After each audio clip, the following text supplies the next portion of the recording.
You don't find the plant finds you. One wrong step on a hillside somewhere in Central Asia, 10,000 years ago, and your sandal crushes something. The smell hits your nose before your brain catches up. Sharp, green, resinous, wrong in a way that feels almost deliberately placed. You've smelled danger before. This doesn't smell like danger. This smells like a question. And here's the thing that nobody wants to say out loud. That question is probably as old as the human brain itself. We love to tell ourselves a clean story about ancient humans. Survival, fire, tools, migration, a species grinding forward with grim, sober determination. But the archaeological record, the actual physical evidence pulled from graves and ash pits and frozen bogs, tells a far more complicated, far more interesting story. One that involves altered states, ritual intoxication, and minds deliberately reaching for something beyond the ordinary. And buried inside that story is a piece of evidence so strange, so specific, that once you hear it, you won't be able to unhear it. Because we're not talking about accidental discovery, we're talking about intent, and intent changes everything. Understanding when humans first got high isn't some frivolous curiosity. It cuts straight to the deepest questions about what our species actually is. Consciousness-altering behavior implies self-awareness. It implies the ability to reflect on your own mental state and then willfully try to change it. That's not a survival behavior, that's philosophy. And the moment you find it in the archaeological record, you have to revise every assumption you've ever had about the so-called primitive mind that built the world we inherited. This isn't a story about ancient people doing something reckless.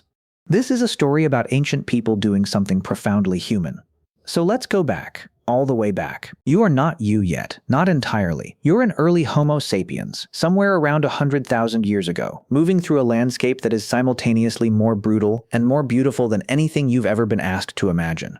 Your social group is everything. Exile is death, and inside that group there are already rituals, burial practices, ochre pigment smeared on bodies, the faint, unmistakable signature of a mind that has started asking what things mean, not just what they do. Now, here's what nobody tells you about this period. The pharmacological world around you is absolutely packed.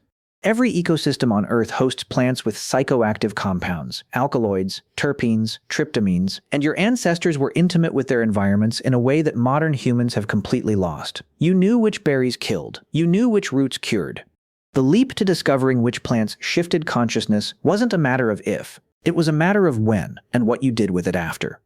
The earliest solid chemical evidence comes from a burial site in the Judean desert.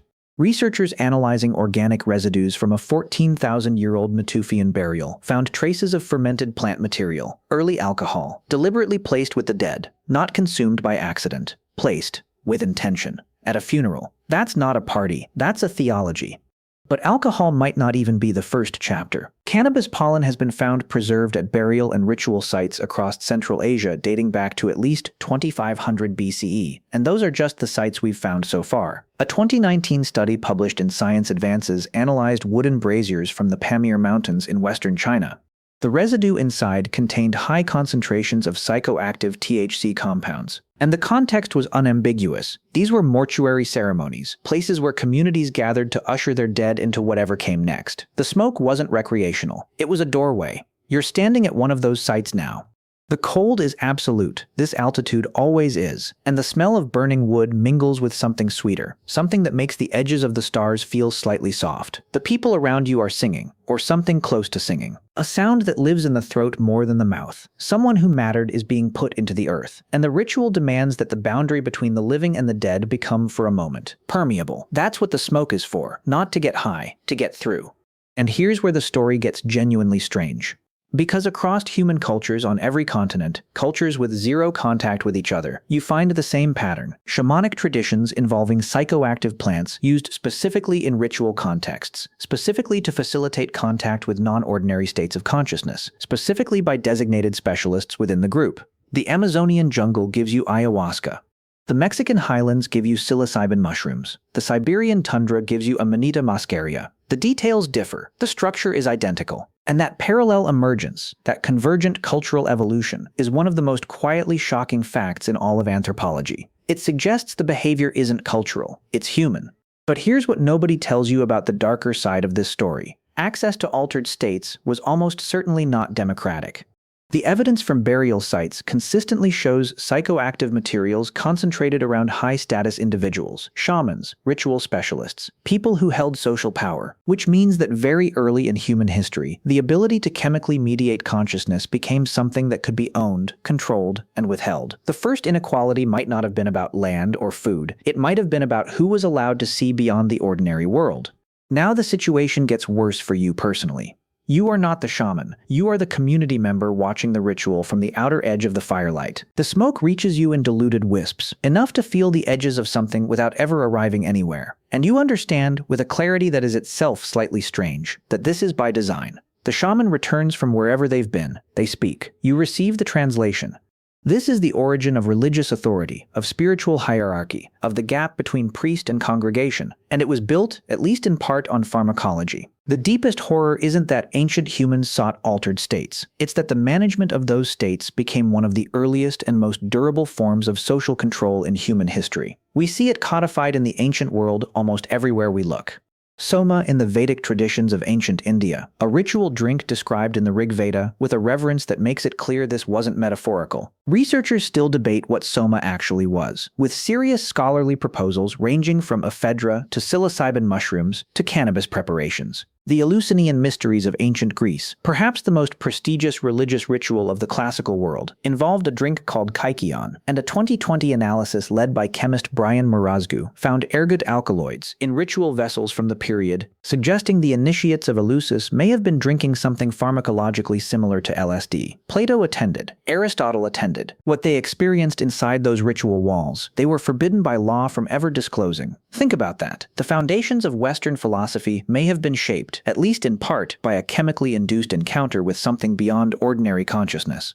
The ideas you inherited, democracy, logic, the examined life, percolating through minds that had been deliberately, ritually altered. You feel it now, at the 70% mark of your life in this ancient world, when the sickness comes and the shaman stands over you with smoke and sound and the smell of something burning that is not quite wood. You are terrified, and you are also, somehow, less terrified than you should be.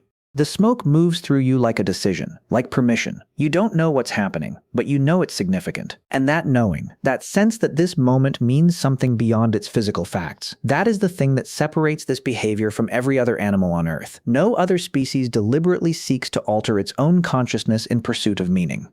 Some animals accidentally consume fermented fruit. None of them build temples around the experience. The closing of the final mystery looks like this. There is no single first date. There is no moment we can point to and say, here, this Tuesday in 47,000 BCE, someone got high for the first time. What we have instead is a pattern so ancient and so universal that it predates writing, predates agriculture, predates every institution we think of as civilization. The behavior was already old when history began. It was already ritualized, already stratified, already philosophically loaded before the first city rose from the first floodplain, which means the impulse didn't come from civilization. Civilization came from the impulse. Your brain, the one you're using right now to process these words, still carries the receptor systems that made all of this possible. The same neural architecture that allowed your ancestor to stand in cold mountain smoke and feel the membrane between worlds go thin. You didn't build those receptors for psychoactive compounds, but you have them, and they have been waiting, quietly, for roughly as long as you have been human. Maybe that's the most honest thing the archaeological record has ever told us. The search for something beyond the ordinary wasn't a detour from human evolution. It was part of the path.